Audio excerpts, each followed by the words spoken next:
Today is all about one of my favorite topics, brains. And really, it is my favorite because truly most of us underestimate this incredible tool that we have sitting between our ears.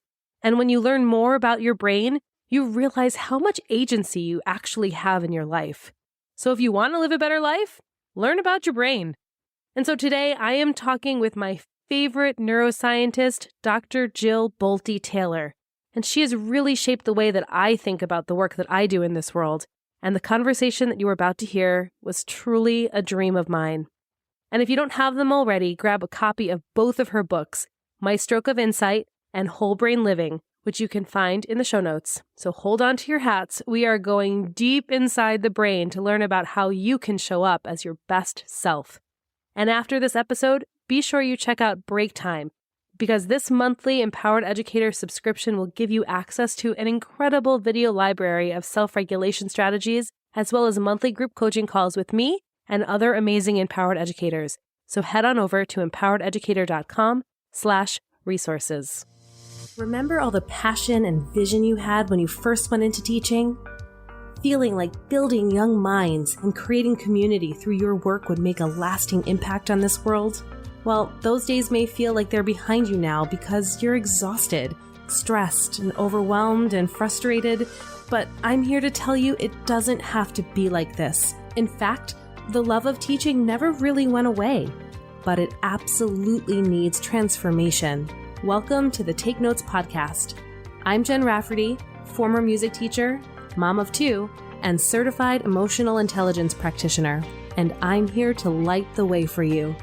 In order to create a generational change for our kids, we need to shift the paradigm away from the perpetual stress and overwhelm and into a life of joy and fulfillment. This is Education 2.0, where you become the priority, shift how you live your life, and how you show up both at work and at home. So take a sip of steamy morning coffee and grab your notebook. It's time to take notes. Welcome to another incredible episode of Take Notes. I am Jen Rafferty, and today is a very special day. I am able to meet one of my heroes today. I can't wait for you to meet her as well. This is Dr. Jill Bolte Taylor, and she is a Harvard-trained and published neuroscientist. In 1996, she experienced a severe hemorrhage in the left hemisphere of her brain, causing her to lose the ability to walk, talk, read, write, or recall any of her life. Her memoir, My Stroke of Insight, documenting her experience with stroke and 8-year recovery, spent 63 weeks on the New York Times nonfiction bestseller list and is still routinely the #1 book in the category stroke in the Amazon marketplace. Dr. Jill is a dynamic teacher and public speaker who loves educating all age groups, academic levels, as well as corporations and not-for-profit organizations about the beauty of our human brain. She focuses on how we can activate the power of our neuroplasticity, not to only recover from neurological trauma, but how we can purposely choose to live a more flexible, resilient, and satisfying life. And in 2008, Dr. Jill gave the first TED Talk that ever went viral on the internet, which now has well over 27.5 million views. And also in 2008, Dr. Jill was chosen as one of Time Magazine's 100 most influential people in the world and was the premier guest on Oprah Winfrey's Soul Series webcast. Her new book, Whole Brain Living, The Anatomy of Choice and the 4 Characters That Drive Our Life, is a #1 release on Amazon in categories ranging from neuroscience to nervous system diseases and stroke, and on my personal bookshelf. #1. Thank you so much for being here, Dr. Jill. I'm so excited to get this started. I'm thrilled. You and I, we care about the same thing. And I think we approach it strategically very similarly and yet a little bit differently. So I'm excited about our chat. Thank you. I would love to start actually with the last chapter of your book, which says perfect, beautiful, and whole. I would love to know why it's so important that we start from a place of wholeness. Well, we've got all these cells in this beautiful brain. Why not use all of them? That's kind of how I'm looking at it.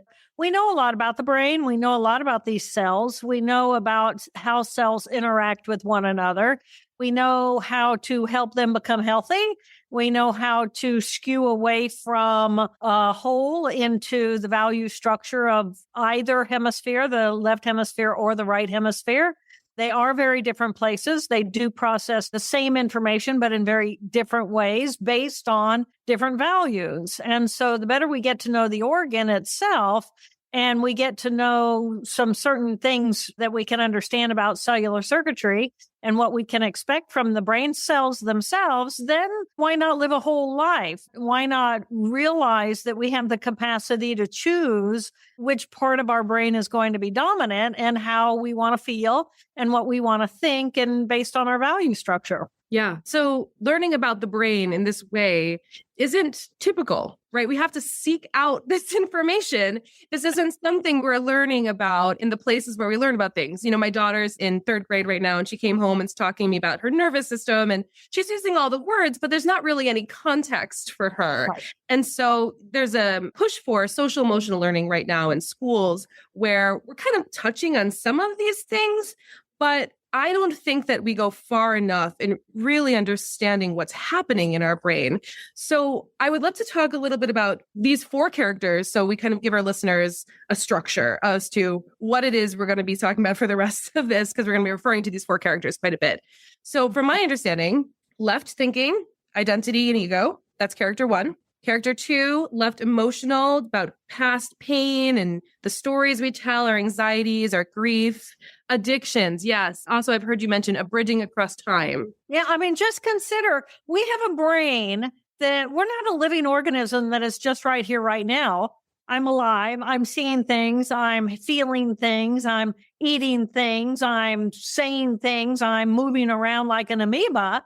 I have the capacity through this beautiful character 2, left emotional tissue, to take this present moment experience, step out of the present moment into the past. Well, how does our brain do that? I mean, that alone is like an inconceivable idea.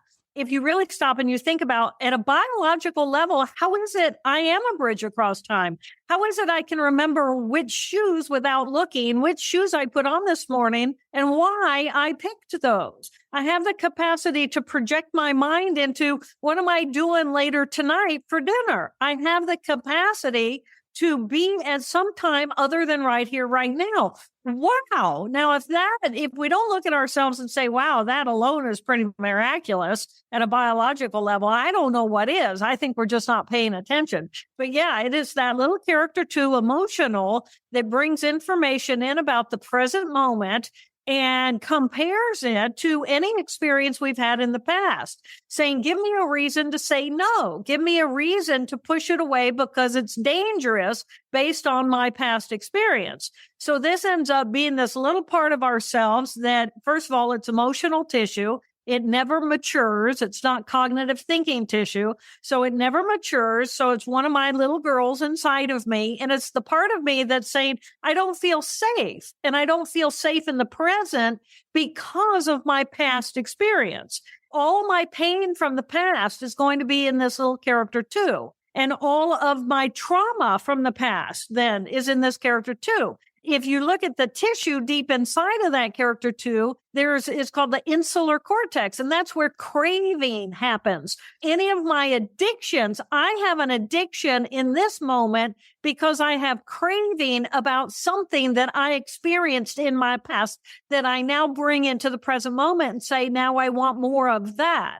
All of those experiences of the past at an emotional level is in that left emotional tissue. Couple things I have a question about then. So when you say addictions, we're talking also about emotional addictions. Any kind of addiction, technology, sex, drugs, alcohol, anything that I can crave and I want more of, it could be movement. You know, if you ask me what I'm a junkie of, I'm a junkie of movement. If I don't get my movement in every day, I'm more irritable. I want it. Your character 2 is freaking out. She's freaking out. It's like, hey, I didn't get to do anything today. I gotta move. Right. Then let's backtrack a little bit to character 1 so we can kind of explore that a little bit, and then we'll move on to the right side of our brain. So left thinking is character 1 is identity and ego. But let's talk about what that actually means. Yeah. So as we're looking at this miraculous, amazing collection of cells, I don't exist. I am this life force. I am right here, right now,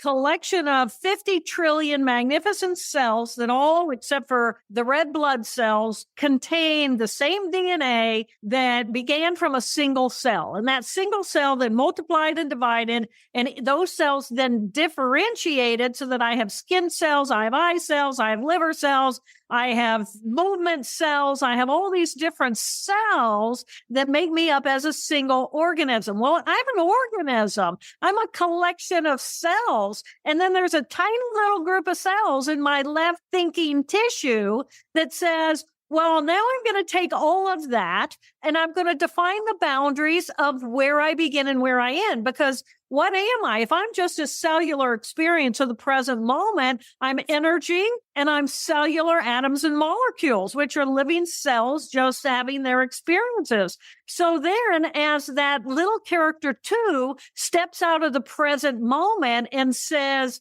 I now have a past and I'm going to compare everything to the past, character 1 comes online because we're feeling creatures who think. So we have the emotional tissue first, and then the thinking tissue is what makes us different from other mammals. So now in that thinking tissue, it says, okay, I now am out of the present moment. I have a past. I have a future. Let's give me an identity. And my identity says, well, where do I begin and where do I end? And how is it I know that this nose is my nose, but these glasses that stay on my nose all day long, but they're not me. Then that left thinking character 1 defines what is me and what is not me, which means it gives me an identity. And part of that identity is language cells that say, part of language now is me to be my ability to say, I am an individual. I am an identity. I am separate from you and every other atoms and molecules that are spiraling around. And the only reason I have that identity and that ego is because I have cells in that character 1 that are defining me as that. It's one thing to say, oh, it's my identity, it's my ego, but you have to look at what does that really mean at a cellular level, not just at a psychological, sociological, experiential level, but what does that mean at a cellular level? How do I have an ego? How do I have an identity? How do I have an addiction? How do I have trauma from the past? And that how, I think, is the missing piece in a lot of the conversation about all of this. We're missing it. Like you said, we need to be paying attention. And I don't know that we're paying attention to the right things. I think that we learn and we grow. It really took a neuroanatomist, someone who studies the anatomy of the brain, who thinks cellularly, to lose that character 1 and lose that character 2, which happened when I experienced that hemorrhage. And then in the absence of me, the individual, all that I usually think that I am is gone. What am I now? What am I in the absence of that? And because we live in a society that is skewed to dominance of me, the individual, and the world revolves around me and mine and my world and my hierarchy and where I am, and I want more because that's the value of that left hemisphere is the world revolves around me. Well, the world revolves around me only if I have a left hemisphere. If I don't have me, the individual, then what do I have? I have me, human.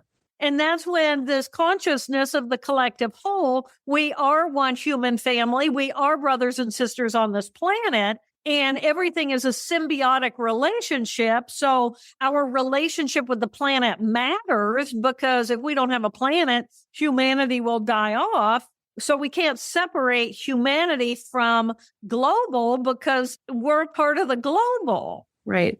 So that brings us to character 3 and character 4. Once we have our listeners kind of understand what those two characters are, I do want to ask a question about why we are so focused at our left side and where society is going. But let's talk about character 3 right now. So this is the emotional part that's fun and playful and present and experiential. Take it back to the difference between a mammal and a reptile is the addition of these cells. It's just cells. And those cells in mammals is the emotional tissue.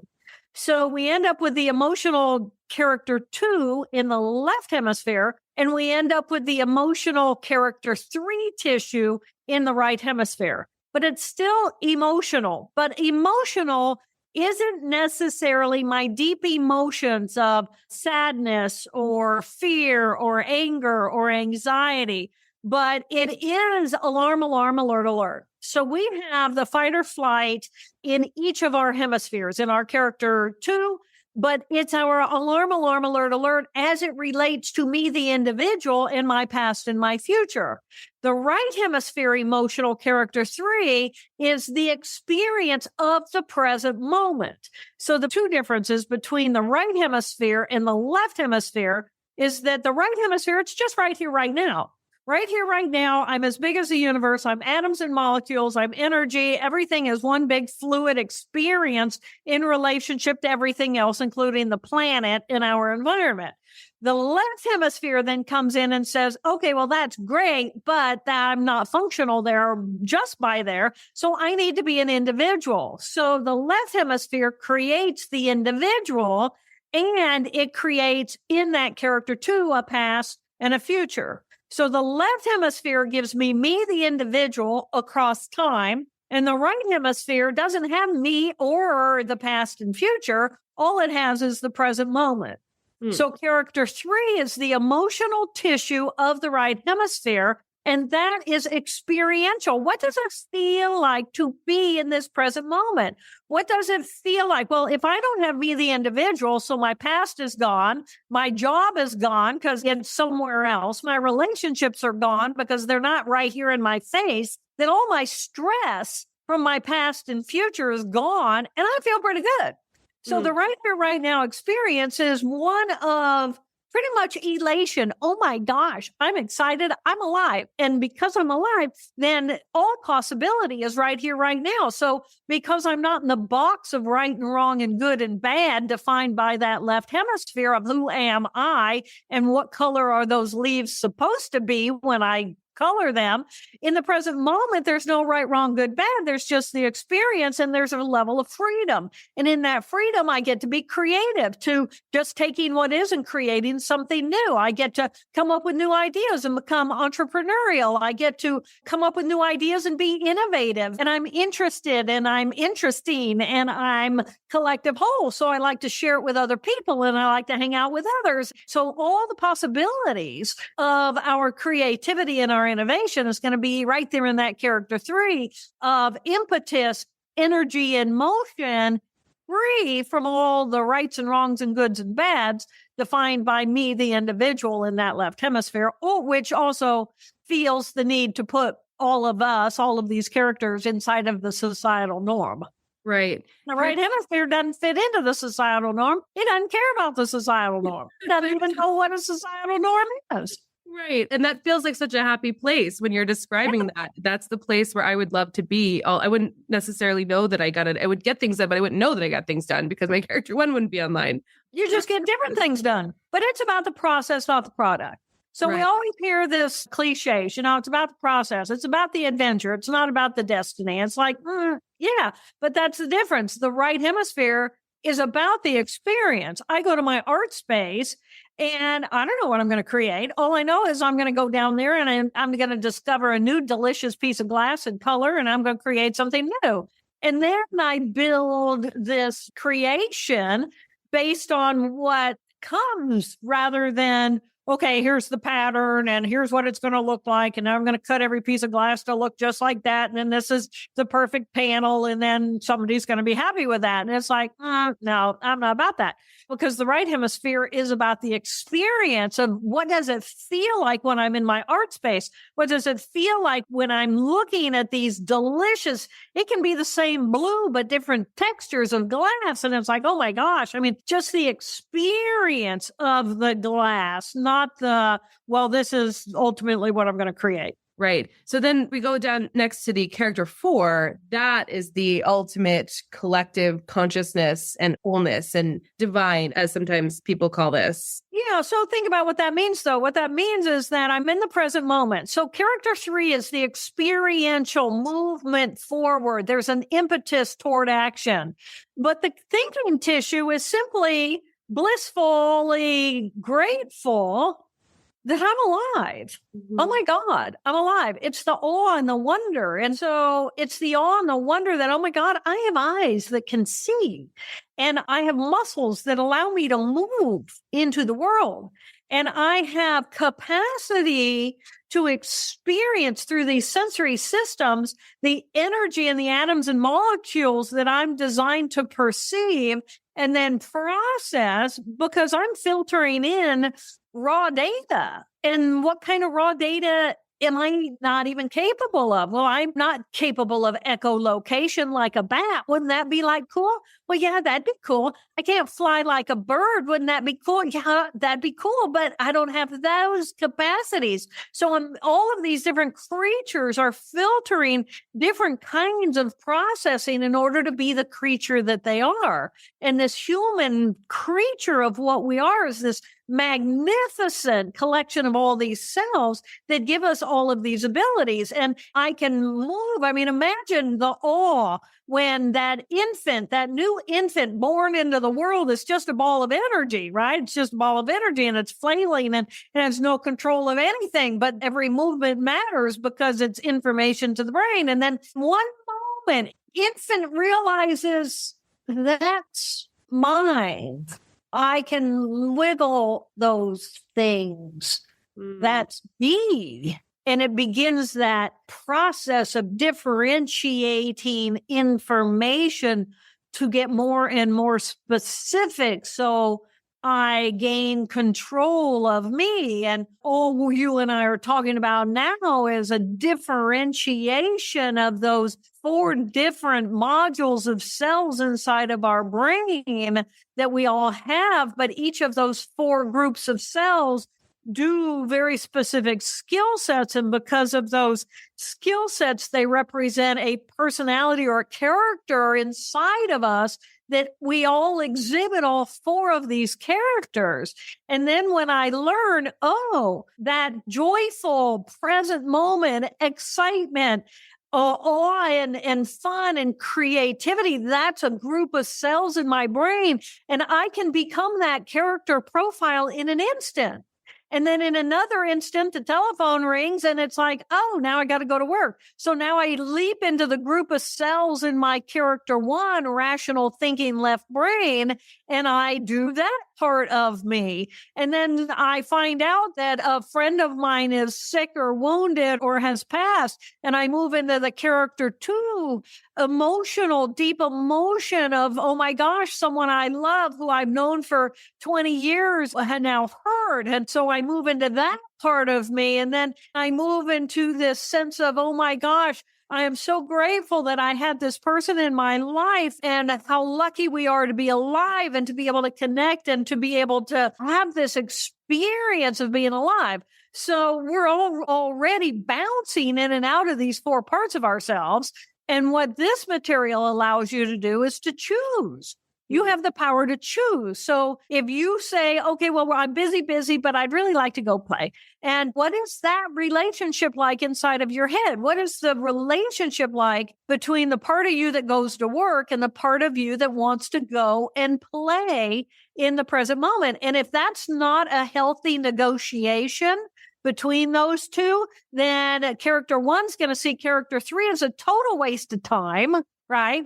And it's going to be resentful. And then little character 2 is going to come online and say, well, we deserve the right to have some fun. Come on, I'm not happy because I'm not having my movement. And it's like, come on, bully character 1. You need to be nicer to character 3 so we can go have some fun and be happy. We all have all 4, and this ongoing relationship is constant.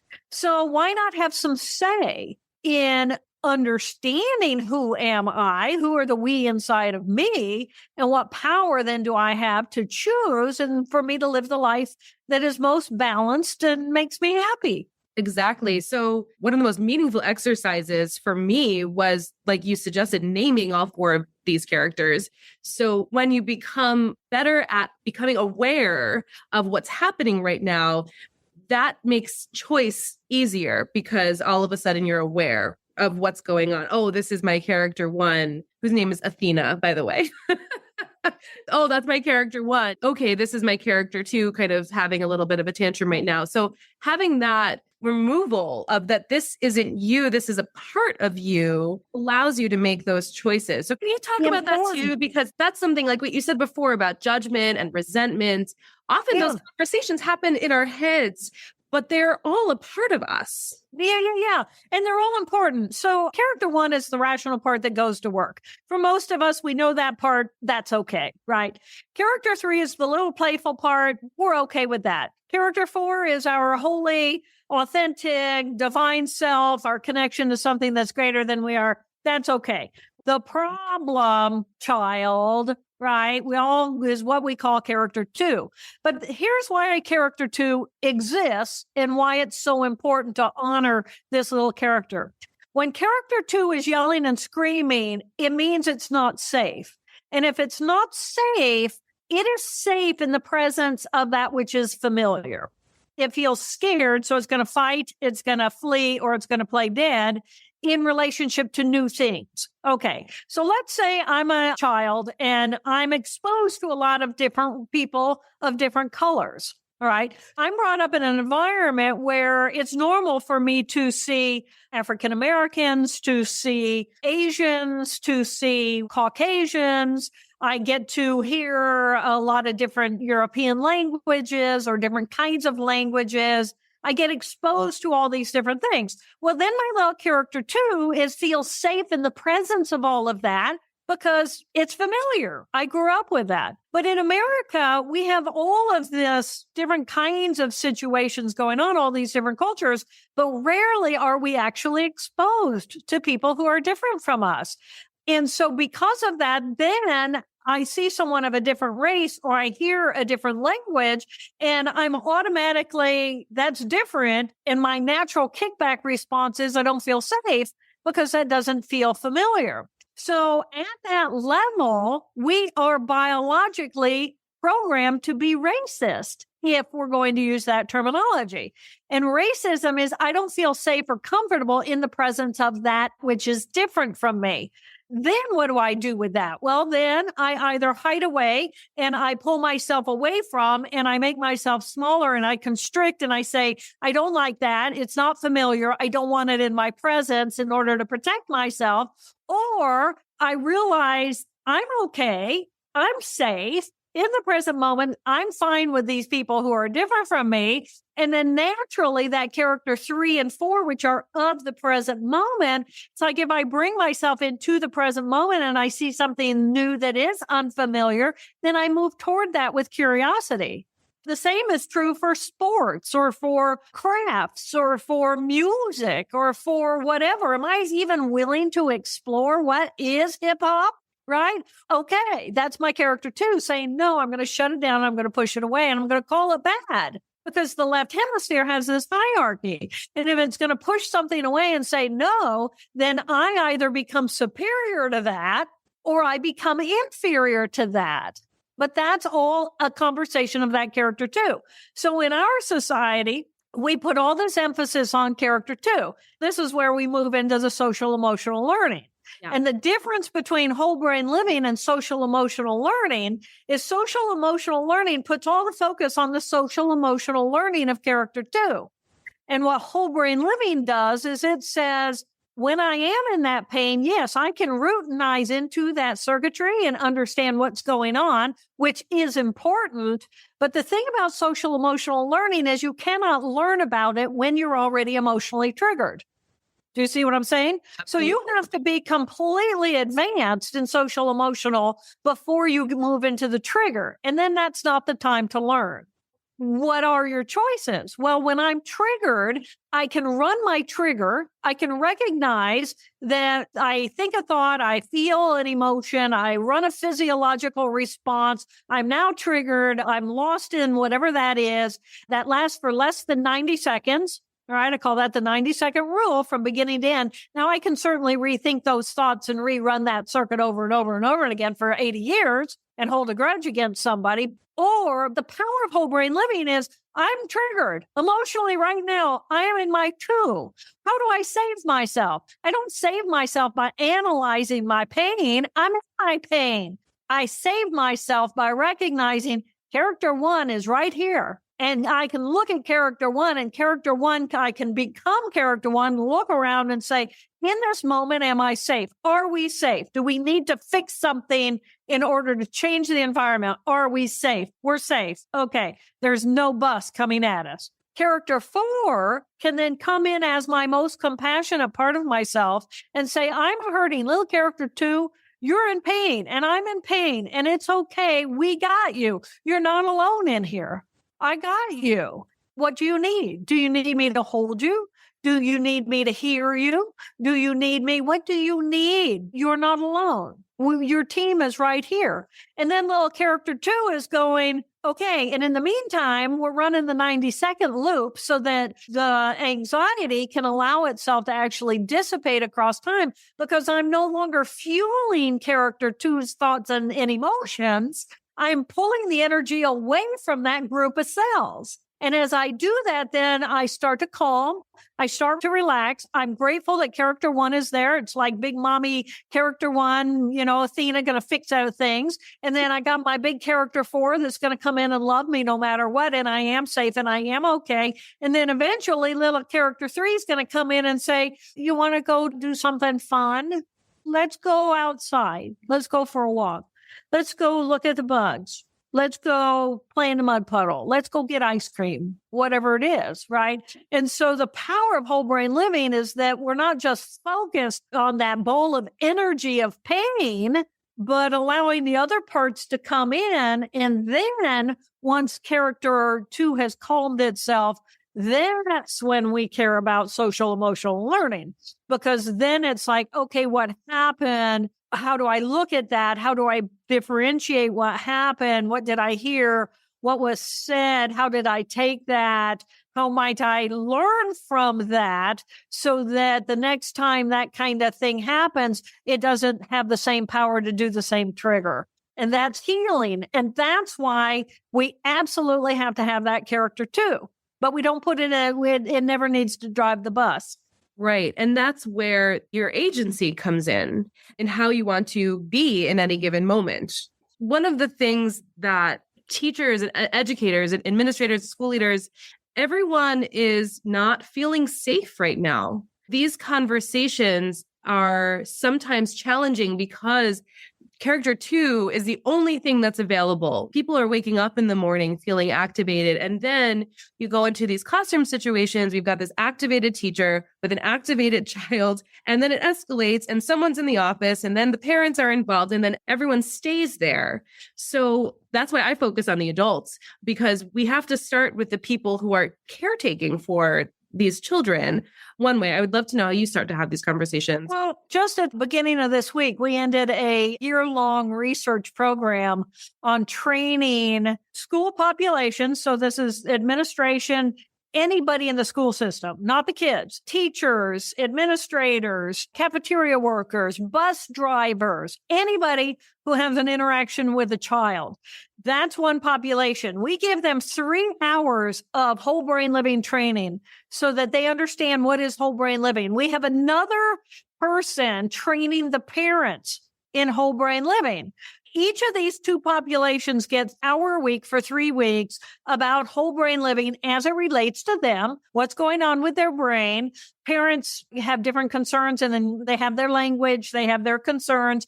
Schools have their concerns. And then the last 2 hours, the last 2 weeks, we put those 2 groups together. So that now all of a sudden you've got a group of school, you've got a group of parents, and the entire village within which the children are living, they get whole brain living and they're understanding whole brain living. And so now it becomes a part of your common language. Someone can call me up and say, Jill, what are you doing? And I'd say, Helen, because Helen's what I call my character one. Helen's busy for the next 2 hours. And they say, okay, well, can Pigpen, my character 3, can Pigpen go for a walk with, me? And I say, yeah, I can do that at 4. Right. And now we're speaking the same language. It's like, what are you doing? How are you? How are each of these 4 characters? And it becomes a part of the culture. So you have to build this understanding and differentiation into a part of the culture, which I think the biggest difference between typical SEL programming, and you said something that I do want to address. And you said there's a push toward SEL and there's a legislative push away from SEL. Yes, there And is. that is very real right now. And there is a population in the political world that is saying, oh my God, we're brainwashing our children. And it's like, that's a miss, unfortunately, for the SEL programming. But the way around that is to do whole brain. Because if we're doing whole brain, it's not about brainwashing. It's about looking at the anatomy of the brain, differentiating the different groups of cells that have different skill sets that result in different profiles, and then encouraging people to learn how to recognize, become aware, which character am I in? Which character would I like to be in? How do I get there? And then how do I create this negotiation inside of my own head? And then if you have the same language and you say to me, little Jill, are you okay? What's going on with you? And I can say, little Pigpen just stubbed her toe. She's okay, which is very different than little Abby, which is my character too. I got my feelings hurt when so-and-so said such and such, and it made me think such and such, and I took it personally and da-da-da-da-da. So I can be in my pain of my present moment, or I can be in my pain from the past, and that teacher or parent is going to manage that character completely differently depending on which part of me has been triggered. And one of my favorite examples of this is when little children, they fall down and they scuff themselves. And they're in the present moment. I just fell down. I just scuffed myself, but I'm really okay. But who's watching? Should I become my character too instantaneously and become that and then get that attention? Or is nobody really paying attention anyway? So I'm just going to get up and go play, right? I mean, we are constantly making these decisions. Why not make them consciously? We have to make them consciously so we can change the world. You know, that's my dream in all of this, is teach people about their brain so you can be your best self with choice. You're no longer victim to your circumstances, whatever they are. And I do think it's important we talk about the political movement away from this, but you're 100% right. And this has kind of been my angle in this also. And I'm excited to learn more about the work that you're doing in schools, because when we ground it in science and biology, we're not talking about these woo-woo feelings that we have that are kind of off here and they're not really tangible. And this is actual neurocircuitry that's happening in each of our brains. And the more we can understand ourselves, the more we can show up for other people, particularly the kids that we care for in schools. Right. Up to this point in time, focusing on emotional reactivity has been extremely important because we can identify that. And we can identify what's going on with the circuitry. You know, something happens, the amygdala is stimulated. How's it going to fight, flight, fall over and go dumb? What is my natural response? But my power is not there. Once I'm in that circuitry, I've lost my power. And so where is the power in the brain? Well, that's why with SEL, it's like, okay, well, that's when we turn on other parts of our brain. But let's be very specific about when it is appropriate to do that, when it is appropriate to learn those tools, and which other what is our game plan? What's the game plan of our whole brains team? And so whole brain living to me takes SEL to the next level. And the only reason we know this now is because a brain scientist who studies the brain at the cellular level, who thinks in circuitry like this was my everything. And my focus was, how does our brain create our perception of reality? I mean, that's a big question, right? How do these cells do what they're doing? And then to lose half the brain, the left hemisphere, lose characters 1 and 2. All I then had was character 3, when really didn't have any of that because I didn't have any energy left. So I became character 4. So I existed as character 4 and then used the energy of healing after time to bring character 3 back online. And then the right brain skill sets rebuild the circuitry of character 2 and character 1. And then they came back on full force, and character 1 says, well, I want to take over and be the boss again. And it's like, oh, we're glad you're back, but oh my gosh, we don't want you to be the boss. And that goes to your question then about why are we skewed to the left? Why do we have this left brain dominance? And I think part of it is because character one is so loud. It's the one that gets it done. It's busy. It's reward, punishment. It defines what's right, what's wrong, what's good, what's bad. It's the boss, and it wants to be the boss. And in our society, we've shifted to the value structure of that level of hierarchical reward. And so whether we're looking at our school system or our government, everything's a hierarchy. And we all have a position on that hierarchy. And we're happy where we are, or we want to go higher. And that left hemisphere just wants more and more and more and more and more. It reaches a level of achievement, but then it wants more and more and more. And then it reaches a new level of achievement, but then it wants more and more and more. So it's this never ending cycle of positive feedback. I want it. I get it. I want more of it. I get more of it. I want more of it. There's no pause, but we're a biological creature. And biologically, biology functions as a negative feedback system if you want it to thrive, which means I'm hungry. I want food. I eat food, and now I'm satiated and I don't want food anymore, right? And you have to have the push, I'm hungry, and then you have to have the pause. Okay, I'm satisfied now. So that push, positive feedback loop of I want more, I get more, I want more, I get more, which is what our society is skewed toward. That's our stress circuitry. So the stress circuitry of that value structure of that left hemisphere is giving us anxiety. We are at this pinnacle of really an anxiety epidemic in our society, which is just stress, alarm, alert. And that's the situation you described as what we're waking up as, and that's what's going on in the schools. And it's like, how do I break that cycle? I have to have the whole brain. I have to recognize the value of the pause. Which is why this is so essential, because when we have this value structure, this hierarchy of our left side, what we tend to find too is people aren't actually happy there. No, they actually want more. They want the craving, though, of, I think, something that they don't realize they already have access to, which is right. The right side of their brain. And when it comes to these moments, it's like these Wizard of Oz moments, right? At the end of the movie, Dorothy's like, everything that I ever wanted was right here in my own backyard. You have access to everything you need inside of you already, but we get so lost in the story of what we think we're supposed to want or what we should be like. Or we hook into that craving, run, I want more.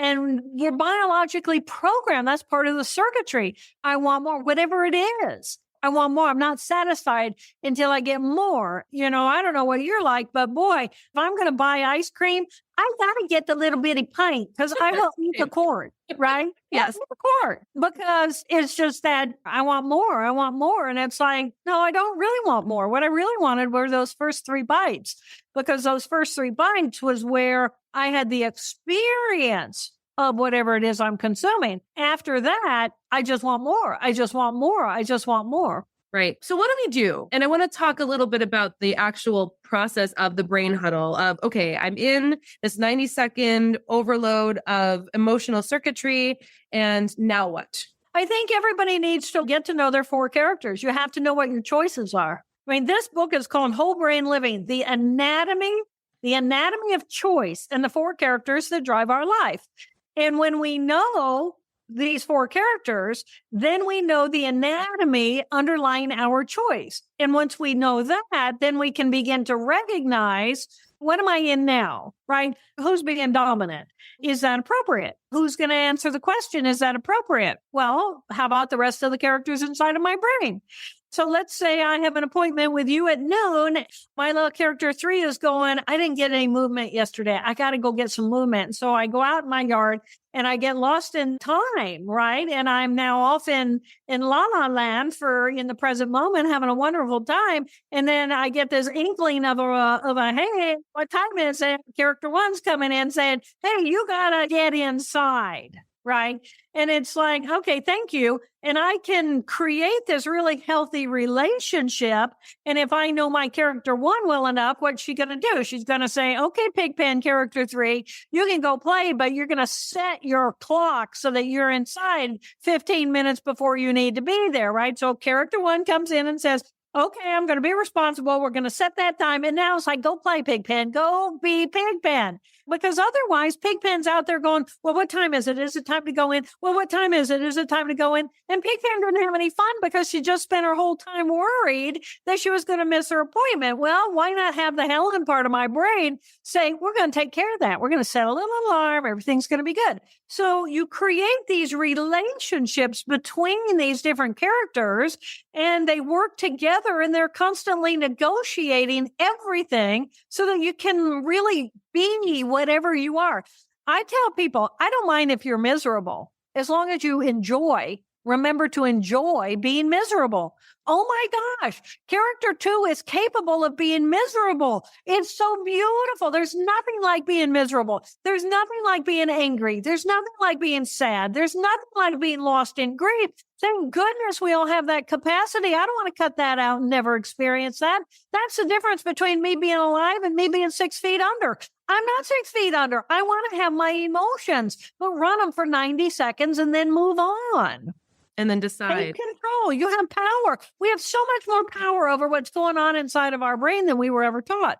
Yes. And that's the skill set that I want everybody. And I know that this is why you do your work too. And I know that you've said this is why you wrote the second book. You know, the first book was beautiful. And I think there was some of that reflective piece, but this is very explicit that this is about everybody. And it isn't just your story. This is everybody's story. And there's so much beauty in that. So I want to be really explicit about how we do that brain huddle that you're talking about to get the characters talking to each other. You have this beautiful acronym of BRAIN. Can you go through that so our listeners can understand exactly, like, what do I do? Right. First thing you got to know is you got to know who's who inside of you, right? You got to know that. So study your 4 characters. In this book, there's a chapter on each of the 4 characters. You get to know the skill sets. You get to know what it feels like inside of me. I encourage you to put yourself in those situations so you know what it feels like inside of you. Well, how does your character 1 hold your body? What kind of voice does it use? You know I'm Helen because I have earrings in. As soon as I'm off this, man, earrings are out. Pigpen does not wear earrings, right? So I'm going to change my shoes. I'm going to change my clothes. It's just a whole different character inside of me. So get to know your 4 characters and then think about, well, it's not just characters inside of me. It's my relationship with others. Who do I call when I'm Helen? Or who calls Helen, my character 1, because they want to get something done? My friends can call me up on the phone and Helen answers the phone because Helen answers the phone. And my friends will say, oh, hi, Helen. Can you call us back later this evening? And what they're really saying is, hi, Helen, would you have Pigpen call us later? And Helen will say, yeah, I'll do that. And I'll put it on my list. I'll make a note, right? Because that's what Helen does. She makes to-do lists and she gets it done. And so then later in the afternoon when I'm walking or I'm, done working, it's like, yeah, now I'll call my friends back and then we'll chat and we'll have a completely different conversation. So the brain huddle is, once you know all these different characters, then I encourage people to literally practice doing a brain huddle 20 times a day. At least 20 times a day. And that means every time you think about it, you do it. And that's important because you're going to be your 4 different characters throughout the day. Let's say character 1 is busy and at work. And so character 1's going to probably say, put the clock on and say every hour on the hour, ping me, and I'll do a brain huddle. So character 1, it's rational, it's organized, it's busy, it's on the list, it's a brain huddle. And so character 1 comes in and says, okay, we're going to do a brain huddle. Character 2, little Abby. Are you okay? Are you here? And little Abby's going to go, it's going to feel, right? Yeah, I'm good. I'm okay. And the important thing about doing that when I'm not in my pain is little Abby, little character 2, isn't only when I'm unhappy. Little character 2 is always there. So I want to nurture this part of myself and let her know character 1 cares. Character 3 cares. Character 4 cares about Abby when Abby's not throwing a fit. So that when Abby is throwing a fit because she's run up against some pain and resistance, she knows these other characters have a relationship with her no matter what. So Helen can call on, okay, we're going to have a brain huddle. Character 3, how are you? And Pigpen's going, yeah, I'm good, because I know you're going to be done in 20 minutes and I get to go play. I get to go do something fun. I'm happy. And then little character 4 is always good. I mean, character 4 is just grateful for being alive. Character 4, are you here? And allow yourself to feel that deep sense of gratitude that, oh my gosh, I have eyes that can see. I have legs that can move me around. And I'm alive at all. I have bladder capacity. Oh my gosh. Now, I've been with you for about an hour. It's like, oh my God, I have bladder capacity. So character 4 is going, yeah, I'm good. And then character 3, let's say I'm out playing or I'm in the art space and I'm in everything I love. And it's like, yeah, now's a good time for a brain huddle. So it's like, huddle. And then it's like, Helen, are you good? And Helen's going, yeah, I'm good. And Pigpen, you just go have fun. And I was like, Abby, are you good? And Abby's going, yeah, I'm not irritated. Right. I'm not dysregulated. I'm good. 4, I call mine Queen Toad. Queen Toad, you good? And Queen Toad's going, yeah, little Pigpen. You're just so good. And so that's the huddle where you're getting these 4 together. So the brain stands for B, and any of them can call this. B is breath. Why do we always focus on breath? Whether we're doing meditation, whether we're doing prayer, whether we're doing mantra, whether we're doing yoga, we go to the breath because the breath is in the present moment. And the ultimate goal is to bring your mind to the present moment, because right here, right now is a pretty perfect moment. Right? Whatever happens in the present moment, we bring all of ourselves into the present. We can handle it. We're amazingly powerful. So B stands for breath. Bring your mind to the present moment. Breath. Okay, I can change. It's like a train running on a track. I can change the amplification and breathe deeply and exhale deeply, or I can change my frequency. I have manipulation of air, breath in the present moment. So bring your mind and start messing with your breath for a moment. And then you're right here, right now. B, R is recognize which of the 4 characters called the huddle. Did Helen put it on the clock? Okay, thank you, Helen. Was it Abby? I'm not happy. I need a huddle. You guys, I need a huddle. Was it Pigpen? Oh, yeah, let's have a huddle. Everybody, let's have a huddle. Recognize who called the huddle. You appreciate the fact that no matter who called the huddle, we're all here. There's 4 of us, right? So B, breath. Bring your mind to the present moment. R, recognize who called the huddle. A, appreciate there's 4 of us. A, I, inquire. Okay, well, who do I want to be now? In the next moment, the collective whole, who do we want to be? Now, this becomes really important because let's say I have an opportunity to turn into my character 2 and bite you back because you're in there biting at me, poking on me. Your anxiety is driving me insane. You're being mean to me. And I can just I get to choose. Do I want to come back as a character 2 and bite you back? Well, 2 character 2s will never find a resolution. So do I want to step into my character 4 and just kind of support you and love you from afar, not get triggered by you? Do I want to bring character 1 in order to fix something? Do you need fixing? Do you need me to do something? Does Pigpen want to come and say, oh, come on, Jen, don't be like that. Let's go play. And then you get to choose, inquire. And then N stands for navigate. Navigate moment by moment by moment, because what might be appropriate in this moment, it's like, come on, Jen, let's go play. And then the phone rings and then it's like, oh, so sorry, Helen's got to come in, right? Because, business. But it's this ongoing negotiation of consciousness between these 4 different parts of who we are. And the more often you do the huddle, the more it begins to run on automatic. It becomes a natural. What you start with purposely trying to do 20 times a day, circuitry. Circuitry is neuroplasticity, the ability of the brain cells to rearrange who's communicating with whom so that we have the power to choose new circuitry. But you can't choose what you don't already have. So that's why you have to work on it at the beginning in order to establish new habitual patterning inside of the brain cells so that when I am really considering getting really angry at you, instead, I can say, okay, do I really want to fight with my brother right now? Or do I want to maybe go get something done upstairs in the office? Or do I want to go play? Or do I just want to sit here and wrap him in love and say, he's got 90 seconds to run through that nasty loop. And then if I'm lucky, he'll pick something different because I'm not fueling his 2 with my 2. That's the power of who we are. It's so powerful. And, when people start stepping into their power like that, that's how we make change. Oh, changes everything. Everything. How do we do this more? That's what I might want to know. As we're getting to the end of this podcast, I want to know what now? What is the next step that people listening, that teachers can do today to really start this new path? Well, get to know your 4 characters. Take it seriously. Thank you, first of all, for this podcast, because you're bringing this material to a very specific group, which is the school system. The research program that we've been running, we've got over 1,000 people who have participated in the program, and now we're doing the data crunch. And there's no question that this material is going to show a positive long-term impact. And then it's Whole Brain Living. Look for it. It's a wonderful book. It's on audiobook. I read it. I'm equally as enthusiastic there as I am here, but it's beautiful material. And I just think we have this magnificent, beautiful brain. Why wouldn't we want to be able to capitalize on making ourselves content and happy and whole? Especially, this is a population of people who's reaching out to other people, children.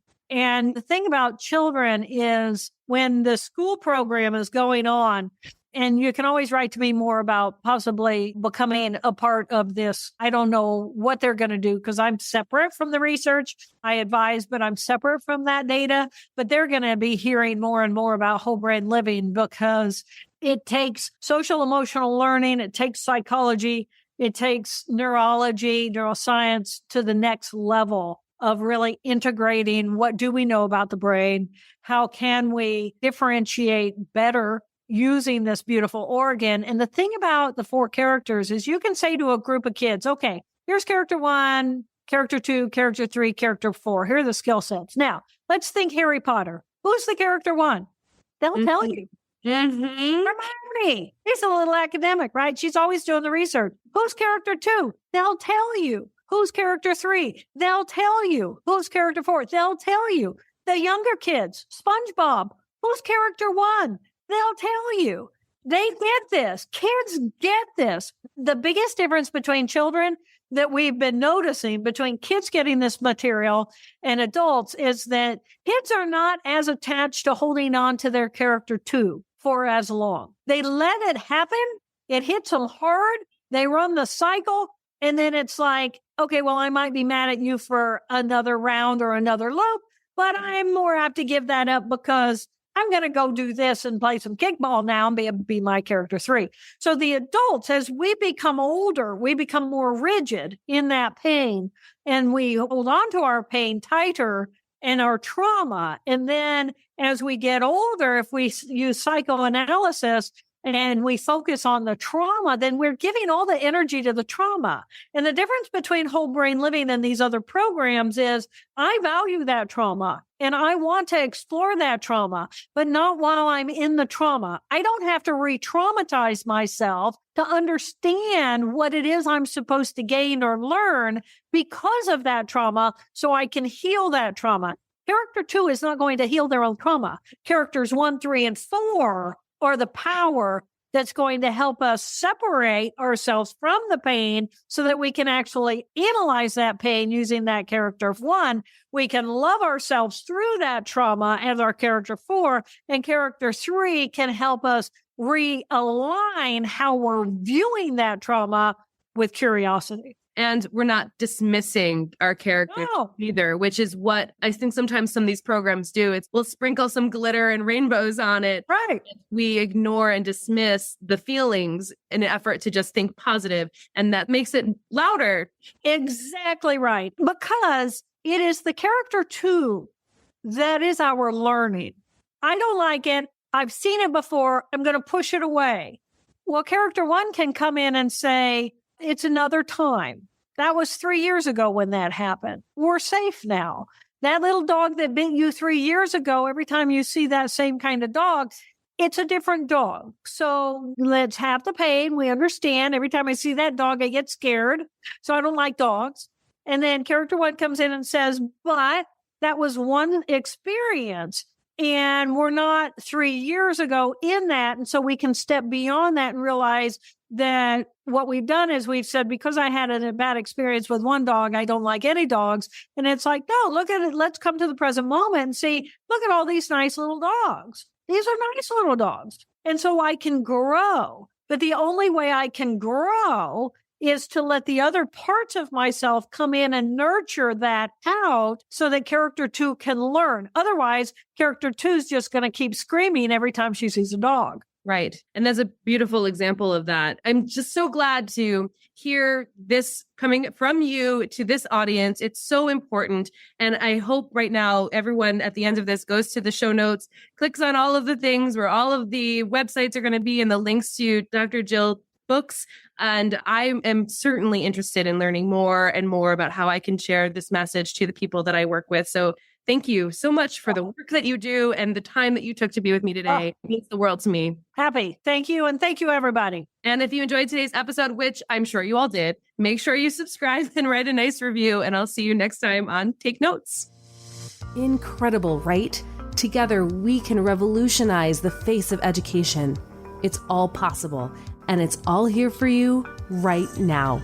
Let's keep the conversation going at Empowered Educator Faculty Room on Facebook.